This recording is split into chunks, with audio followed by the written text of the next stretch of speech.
ایک بوڑھی اماں رہتی ہے مدینے میں، بوڑھی نابینا، یہ امیرُ المومنین کا شوق ہے۔ حضرت عمر فاروق فرماتے مجھے پتا چلا اماں بوڑھی بھی ہے، نابینا بھی ہے، لاوارث بھی ہے، تو میں اماں کے گھر چلا گیا۔ دروازے پہ دستک دی، کون ہے؟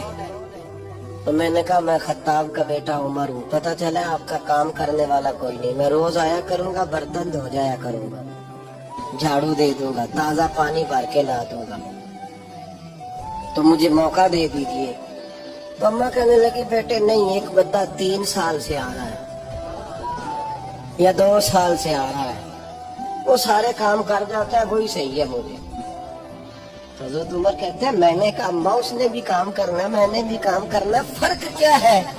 اماں کہنے لگی بیٹے فرق تو بڑا ہے، وہ 3 سال سے آ رہا ہے، میں پوچھتی ہوں تیرا نام کیا ہے تو وہ بتاتے ہی نہیں، میں نابینی ہوں، پوچھتی ہوں تیرا نام کیا ہے تو وہ کہتا ہے اماں کام صحیح کرتا ہوں کہ نہیں، نام پوچھ کے کیا کہو، 3 سال سے نام نہیں اس نے بتایا اور تو پہلے دن ہی آ کے کہتا ہے میں خطاب کا بیٹا عمر ہوں، تو فرق تو بڑا ہے نا، وہی صحیح ہے۔ تو جناب عمر فرماتے ہیں میں نے کہا میں نے بھی آج ڈھونڈنا ہے یہ کون ہے۔ فرماتے میں سارا دن تو تلاش کرتا رہا، وہ کوئی نہ آیا، عشاء کے بعد بھی کوئی نہ آیا، میں نے کہا رات بیدار رہنا پڑا تو دیکھوں گا۔ اماں کے گھر کے سامنے جھاڑی میں چھپ کے بیٹھا تھا، وہی ہوا جس کی امید تھی۔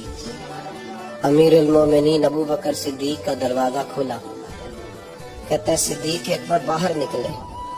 جوتے لپیٹ کے بغل میں دبا لیے، خرامہ خرامہ بوڑھی کے گھر گئے، امیر المومنین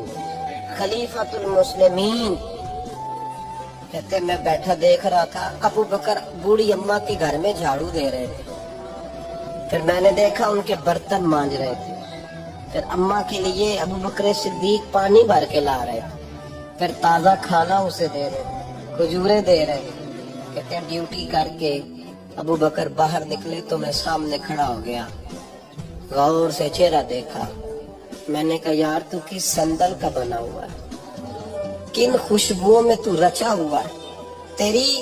ترتیب کتنی حسین ہے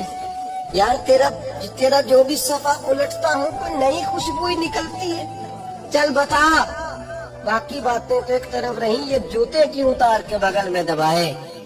تو صدیق اکبر فرمانے لگے جوتوں سے آواز پیدا ہوتی ہے، میں اماں کی نوکری کرنے جا رہا ہوں، دنیا کو تو نہیں نہ بتانا کہ ڈیوٹی کر رہا ہوں، اس لیے یہ جوتے اتار لیے ہیں، میں اپنے اور اپنے رب کے درمیان راز رکھنا چاہتا ہوں۔